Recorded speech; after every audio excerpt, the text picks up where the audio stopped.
Assalamualaikum warahmatullahi wabarakatuh. Waalaikumsalam warahmatullahi wabarakatuh. Kami dari kelompok 1 ingin menjelaskan tentang korupsi, ya, pembahasan korupsi. Jadi dalam tugas etika akuntabilitas publik ini kebetulan kita dari kelompok 1 mendapat tema tentang korupsi.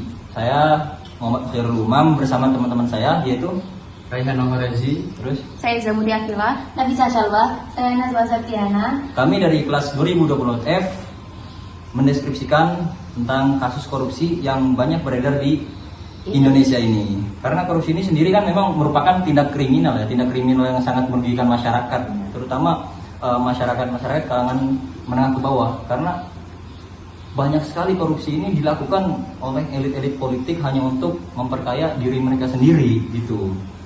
Terlebih lagi jika mereka itu mempunyai kekuasaan yang sentral di pemerintahan sehingga rakyat tidak bisa apa-apa ketika untuk menuntut hukuman atau sanksi yang diberikan kepada mereka yang duduk di pemerintahan itu.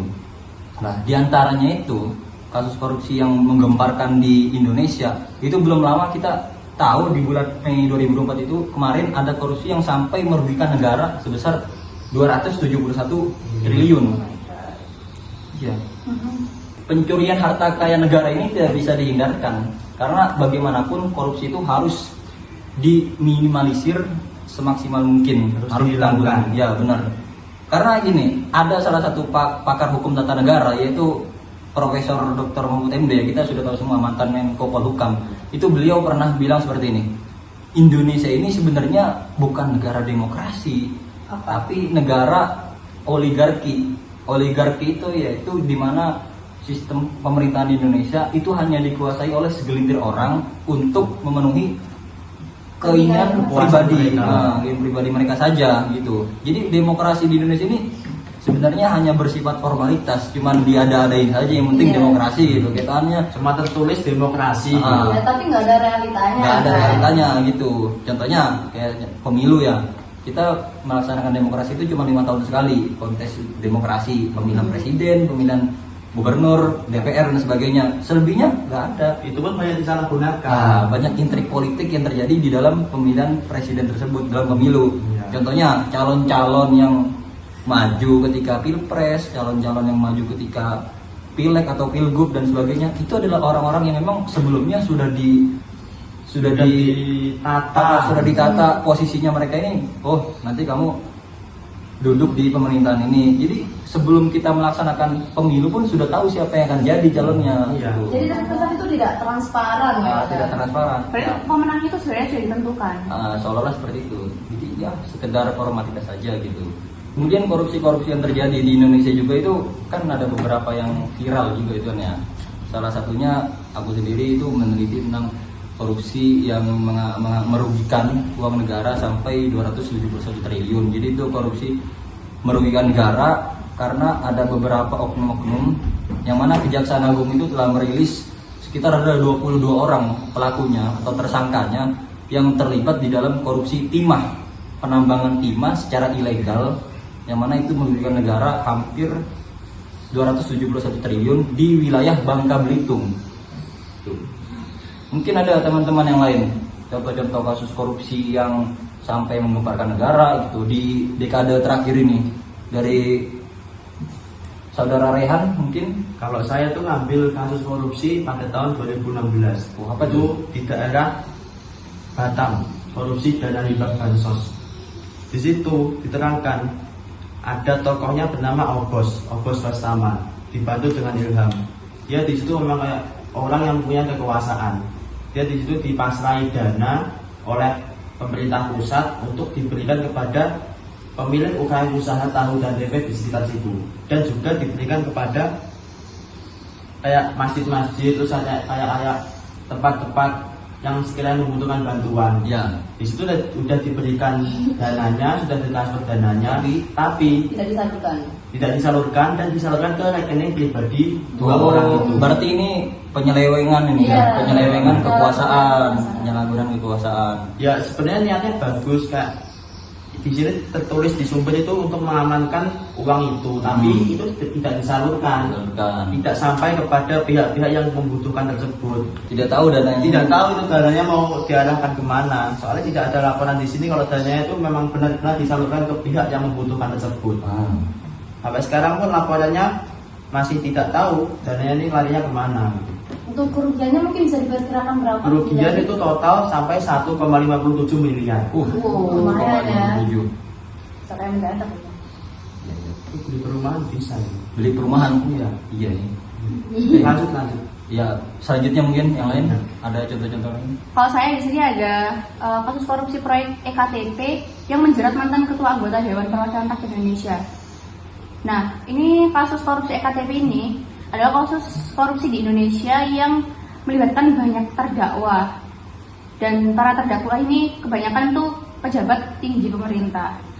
Nah, kasus ini bermula saat Kementerian Dalam Negeri itu berencana mengajukan anggaran untuk melengkapi Sistem Informasi Administrasi Kependudukan atau SIAP pada tahun 2009. Nah, salah satu komponen sistem ini adalah NIK. Pemerintah itu menargetkan penyelesaian EKTP ini pada tahun 2013. Nah, pembuatan EKTP ini tujuannya itu untuk memperbaiki sistem data kependudukan di Indonesia dan dapat mencegah pemalsuan data serta mendukung peningkatan digitalisasi sebagai bentuk pertimbangan. Nah, tapi proyek yang dimulai pada tahun 2011 ini itu menjadi praktik korupsi. Nah, KPK itu mengungkap adanya kerjasama antara pejabat, wakil rakyat, pejabat BUMN, dan pengusaha dalam EKTP. Jadi salah satu pelakunya ini adalah Ketua DPR RI, mantan Ketua DPR RI, Setia Novanto. Nah, jadi korupsi ini menimbulkan kerugian hingga 2,3 triliun. 2,3 triliun. Ya. Itu tahun berapa tepatnya kejadiannya itu? 2017. Tapi terdakwanya itu masih satu orang atau ada terdakwa lain gitu? Masih ada terdakwa lain. Tapi pelaku utamanya mantan ketua. Yang disorot itu Setia Novanto karena beliau kan punya tinggi gitu. Oke. Mantan ketua DPR. Ini memang cukup viral ya pada tahun. Iya. Ini cukup viral. Lagi kerugiannya 2,3. Kalau untuk tahun ini itu udah beres apa belum soalnya? Persoalannya apa sudah ditangani dengan baik oleh pihak aparat keamanan atau dari hakim seperti apa? Ini sudah ditangani sih, soalnya para terdakwanya pun itu bukan statusnya sudah bukan terdakwa lagi, tapi memang pelakunya gitu. Pelaku. Iya, tetap Tunggu. pelaku. Kan awalnya tersangka, baru terdakwa. Ya benar sih, terdakwa. Tersangka itu kan ketika orang itu baru terjerat, tersangka. Kayak belum terbukti kan? Belum terbukti. Lalu kalau sudah terbukti namanya terdakwa. Iya benar, berarti yang terdakwa. Oke, benar. Berarti tinggal nunggu vonis hukuman ya? Iya. Oke. Tapi vonis hukumannya juga sudah ditentukan. Tiap terdakwa ini sudah ditentukan. Berarti intinya Setia Novanto ini sudah mendapatkan hukuman yang Ini sudah fix besar ya. Apa berapa tahun penjara? 100 tahun? Iya, memang ada. Emang kamu aparat hukum? Kalau aku jadi ketua Mahkamah Agung ya, tak menjatuhkan hukuman 1 abad. Kamu panggilan dulu di Indonesia. Iya. Mungkin ada lagi contoh lain? Seperti kasus yang saya temukan, kasus ini cukup besar, kasus korupsi terbesar di Indonesia, yaitu kasus korupsi Surya Darmadi yang penyalahgunaan izin perkebunan kelapa sawit. Surya Darmadi ini pemilik PT Duta Palma Group, didakwa karena dugaan korupsi dan pencucian uang yang merugikan negara secara signifikan. Kejadian ini bermula saat Surya Darmadi diduga merampas lahan negara dan memperoleh izin usaha perkebunan kelapa sawit secara ilegal di Provinsi Riau. Menurut dakwaan, ia bekerja sama dengan beberapa pejabat daerah untuk memanipulasi proses perizinan sehingga PT Duta Palma Group bisa beroperasi di atas lahan yang seharusnya dikelola negara. Hal ini menyebabkan kerugian besar bagi negara, baik dari sisi lingkungan maupun ekonomi. Selain itu, Surya Darmadi juga diduga melakukan praktik pencucian uang terkait hasil kejahatan tersebut. Kasus ini diperkirakan merugikan negara sehingga puluhan triliun rupiah dan termasuk dalam salah satu korupsi terbesar dalam sejarah Indonesia. Tahun berapa tadi itu? Tahun 2022. 2002, berarti 2 tahun yang lalu ya. Jadi berapa sih kerugian yang terdapat di kasus korupsi itu? Sekitar 104 triliun. Oh, 104 triliun. Berarti 100. 104. 104 triliun. Jadi tapi masih kalah dengan kasus mega korupsi timah ini. Iya. Ya, itu. Memecah rekor muri Pecah rekor banget ya. se-dunia punya. korupsi. Korupsi. Oke. Kalau yang lain ada lagi contohnya? Contohnya ini ya, kasus korupsi pada PT Asabri. PT Asabri ini bergerak pada sistem asuransi untuk menunjang kesejahteraan bagi anggota TNI, Polri, PNS, dan Kementerian Pertahanan. Asabri sendiri itu dibentuk pada tanggal 1 Agustus 1971 oleh BUMN. Jadi dia tuh udah di bawah naungan BUMN gitu loh. Dan kasus ini tuh mencapai kerugian negara sampai 22,78 triliun rupiah. Dan ternyata kasus ini tuh udah bergerak ya selama beberapa tahun, tapi baru terungkapnya tuh pada tahun 2021. Sudah dilakukan sejak lama pada tahun 2012, 2016 sampai baru terungkap itu 2021, dan pelakunya ini menyangkut beberapa nama-nama yang ternyata di dalamnya itu mereka ini adalah orang-orang mantan pejabat dari PT Asabri itu sendiri dari tahun ke tahun gitu. Jadi mereka ini apa ya istilahnya tuh selalu menyalu gitu loh. Kalau dan mereka itu mengambil alih mengendalikan investasi saham gitu. Mereka itu menjual saham yang ada di Asabri itu dengan harga yang murah, terus dibeli lagi sama mereka sendiri. Lalu masih harga yang murah kan? Berarti itu konsepnya pencucian uang itu. Iya, iya, yang beli itu orang-orangnya mereka sendiri terus dibagi rata mungkin kayak gitu. Nah ini tuh banyak, ada yang divonis mulai dari 13 tahun penjara, belasan tahun penjara, bahkan ada yang sampai dihukum mati karena kasusnya itu nggak hanya ini aja, ternyata dia tuh udah punya kasus-kasus lain, itu numpuk gitu kasusnya. Berarti hukuman itu tergantung seberapa besar kontribusinya dia untuk berkorupsi gitu. Iya, soalnya ini macam-macam ya di sini, ada juga yang untuk suruh ganti gitu, suruh ganti Hukuman tergantung kerugiannya. pengalaman dia korupsi. Iya, Iya. semakin banyak pengalamannya ya Semakin besar semakin besar gitu. Iya. Kalau aku sendiri kan yang korupsi 271 triliun itu memang selain dari 22 nama yang terlibat itu ada satu nama yang santer banget gitu. Jadi dia itu Harvey Muiz. Iya. Ternyata dia tuh kekasihnya salah satu artis namanya itu Sandra Dewi. Nah, jadi Oh yang di TikTok. ya gitu Ya, lah. di Gitu. viral tuh kan. Sekarang tapi istrinya yang jadi saksi kan ya. Nah, malah istrinya jadi saksi. Cuma kan bisa jadi barangkali karena dia ini kan suami istri gitu kan ya. Iya. Mungkin saja dari sekongkol. Iya, namanya juga kerjasama. Namanya juga Iya. Jadi sosokan kooperatif. kayaknya. Iya. Nah, ini. Dan kasus ini kasus mega korupsi yang mungkin menjadi pemecah rekor nomor 1 terbesar korupsi di Indonesia itu telah dilakukan dari 2015. Cuman baru ketahuan, baru diteliti ya itu tahun 2023 akhir, tepatnya bulan Oktober 2023. 1 tahun yang lalu. Iya, kemudian akhirnya terungkaplah oleh Kejaksaan Agung sekitar 22 nama yang terlibat, diantaranya tadi itu Harvey Muiz. Tapi untuk saat ini kayaknya kasus itu masih belum ada kejelasannya, sayangnya seperti itu. lama banget ya. Nah, padahal menurut Badan Pemeriksa Keuangan, ya, BPK. menurut BPK itu kasus korupsi nilainya itu bukan cuma 271 triliun, melainkan bertambah hampir 300 triliun karena ini menilai dari kerugian ekosistem negara ya, kerugian apalagi pembelian alat-alat smelter yang dinilai mahal seperti itu, dan juga kerugian yang lain yang bisa mencapai 300 triliun. Korupsi ya, mungkin ada yang tahu faktor-faktornya seperti apa sebenarnya? Kok bisa orang itu melakukan tindak korupsi sebesar itu ya? Mungkin ada yang tahu di sini. Nah, kalau menurutku itu salah satu faktornya tuh karena pressure atau tekanan.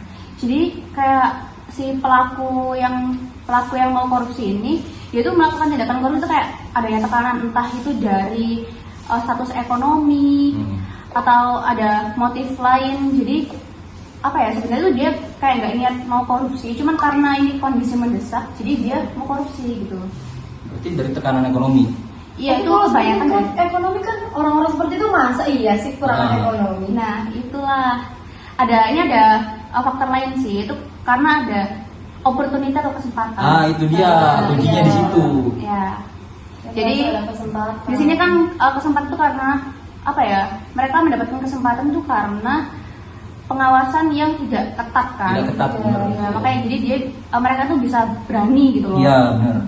Ada juga kan orang yang korupsi itu karena suap, karena penerimaan suap-suap itu termasuk juga nggak sih? Suap itu juga termasuk salah satu bentuk korupsi. Ya kan. Penyuapan, Gratifikasi. Oh, iya. gratifikasi gitu.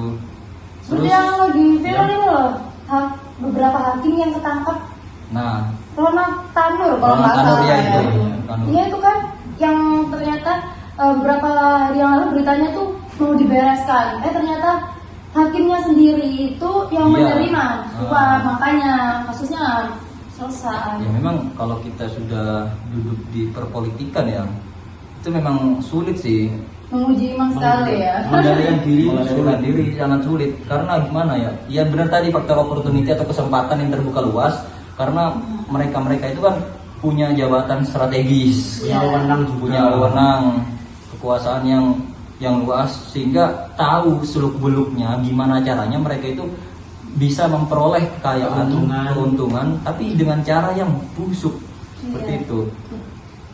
Ya mungkin tidak menutup kemungkinan juga kan kita yang menilai seperti ini ya. Jadi mereka itu punya opportunity atau kesempatan untuk memperkaya diri mereka, mencari keuntungan dengan cara-cara yang busuk itu karena mereka tahu seluk-beluknya, karena mereka itu duduk di posisi yang strategis di pemerintahan, bahkan tidak menutup kemungkinan juga ya kayak generasi-generasi muda seperti kita ini di saat kita ini menilai seseorang itu atau masyarakat secara umum lah menilai orang ini korupsi, pemerintahan ini nggak baik. Tapi jika kita ini tidak mempunyai tidak mempunyai rem atau tidak mempunyai pegangan bahwasannya kita ini harus anti terhadap korupsi, nggak punya pedoman khusus bagi kita, tidak mustahil kita ketika sudah duduk di posisi strategis Iya. kita menggantikan posisi mereka. Iya, tidak gitu. menutup kemungkinan kan akan hal itu terjadi pada diri kita sendiri. Itu dia, makanya yang dibutuhkan saat ini adalah gimana sih sebenarnya ya penanggulangan korupsi, Ya, solusinya pemecahan masalah, korupsi. upaya pencegahan gitu. Bagaimana seperti itu? Mungkin ada yang tahu hal-hal seperti itu. Ya mungkin kalau salah satunya itu dengan adanya ini ya edukasi gitu loh. Ya. Dari sejak dia memilih untuk menjabat dan untuk masuk dalam dunia pemerintahan, dunia politik harus segera ditanamkan, segera diedukasikan yang namanya anti korupsi gitu. Kalau kamu masuk pemerintahan, politikan, terus kamu masih ada niat untuk berkorupsi, itu kayak integritasmu, loyalitasmu untuk negara itu apa gitu. Ayo jadi orang kenapa kita harus egois gitu loh. Kalau masuk ke dalam pemerintahan kan mengabdi kepada masyarakat kan. Pada negara. Iya, pada negara gitu. Iya, benar.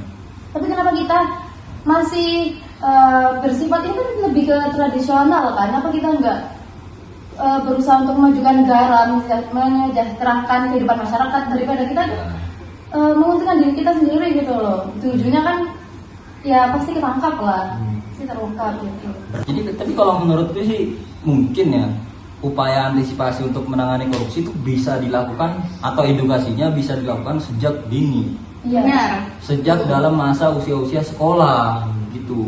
Karena ternyata praktek-praktek korupsi yang berkembang di pemerintahan itu kan awalnya juga sejak mereka sebelum jadi pemerintah. Iya. Itu telah ada praktek-praktek korupsi. Jadi bukan cuman korupsi itu hanya yang bernilai besar merugikan negara, tapi sejak dini atau korupsi dalam bentuk kecil seperti contohnya suap menyuap. Iya.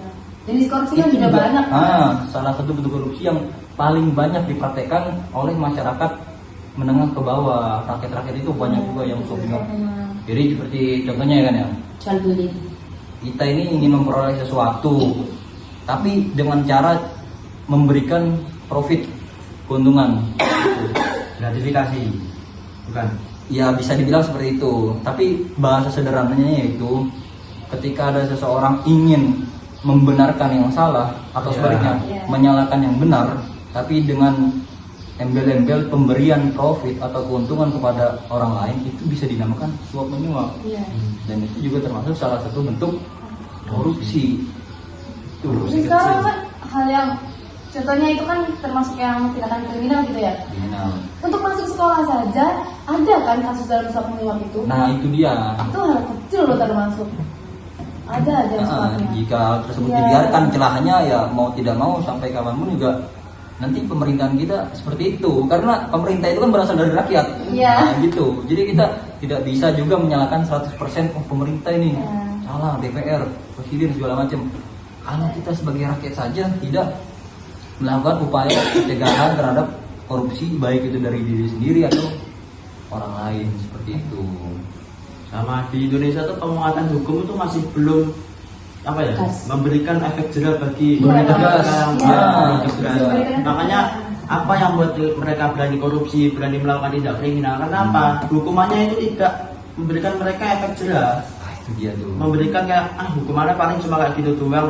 Ya, nggak apa-apa, Masih bisa dilakuin. disekolahkan Iya, kalau orang-orang bisa. masih bisa diatur sama mereka. Malah kadang di apa penjaranya mereka itu ada yang pakai AC, jadi mereka Nah, kayak kos nah. gitu loh. Iya, terkesan seperti itu. Bahkan Pindah meskipun tempat, dia dalam pindah penjara, tempat. iya, meskipun dia dalam penjara, dia Tapi tuh masih bisa. menikmati Iya, masih enak masih gitu. bisa meremot yang luar-luar loh. Iya. Kan banyak ya. Iya. Bahkan ternyata penjara itu bisa di Kita request. bisa di request istilahnya. Kita bisa minta. Ada tingkatannya. Ada yang VIP, Nah, ada yang VIP juga ada yang normal atau bahkan Kadang kos-kos kalian loh sama penjara bagus penjara. Iya.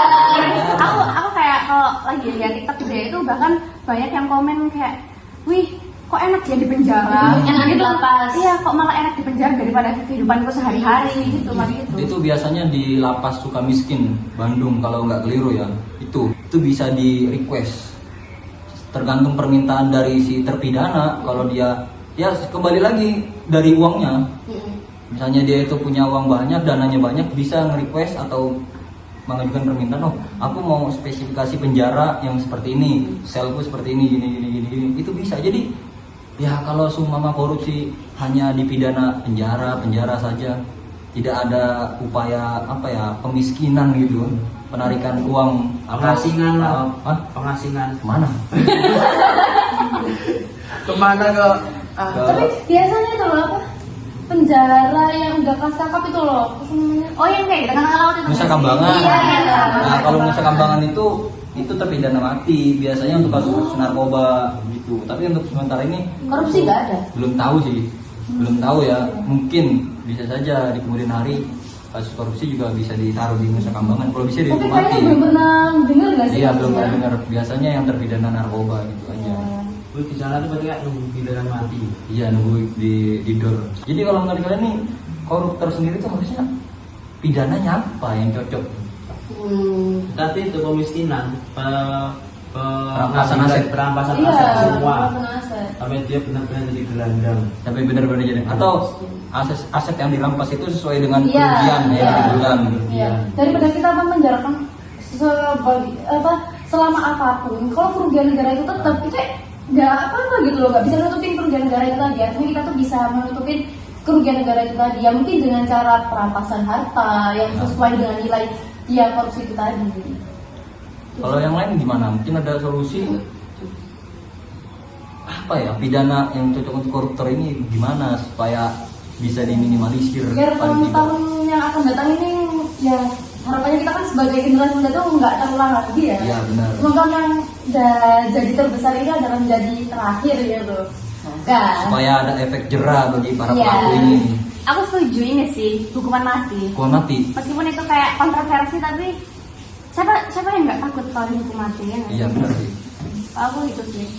Tapi emang ada beberapa negara sih yang sudah menerapkan hukuman mati bagi Iya. koruptor. Ada Nah, Kalau penjara seumur hidup, penjara seumur hidup. Kalau menurutku selama tidak ada perampasan aset itu Oh, malah iya bukan sih. anggaran itu dari kayak negara. menu-menu di penjara aja. Iya. Anak masa iya dia sudah mengkorupsi uang negara masih dibiayain hidupnya oleh negara. menggantikan dananya, Nah itu menggantikan dananya perampasan aset tadi. Iya, Itu iya. namanya perampasan aset.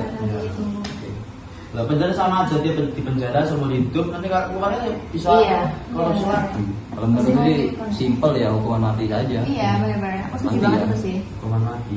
Tapi ya harus ada batasan sih, maksudnya Iya, batasan nilai yang seberapa. nilai berapa yang Iya. harus dihukum mati. Masa iya cuma korupsi 100.000 kan nggak mungkin lah sampai hukum mati, Iya. nggak mungkin, kasihan gitu.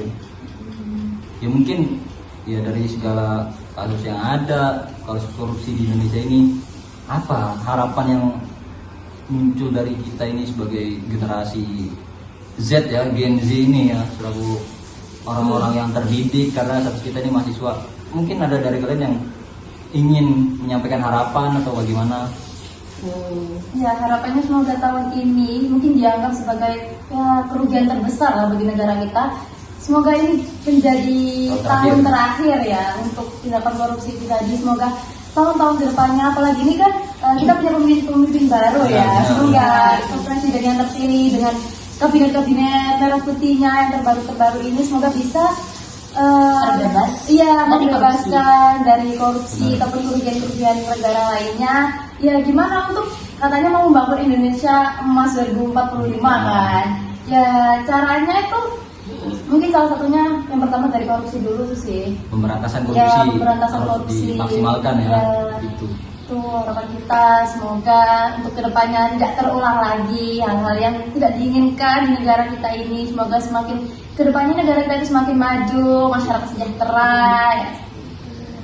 Ya mungkin itu saja ya dari Ya, kita. itu saja dari kita. Kurang lebihnya mohon maaf ya. Jadi harapan kita untuk Indonesia lebih baik di tahun 2045 adalah yang pertama dan yang paling utama adalah pemberantasan Korupsi. Benar sekali. Karena itu yang paling susah. Paling susah. Membandel. Terima kasih. Cara menghilangkan korupsi yang membandel. Mungkin sudah itu saja. Yes. Oke. Wassalamualaikum Warahmatullahi wabarakatuh.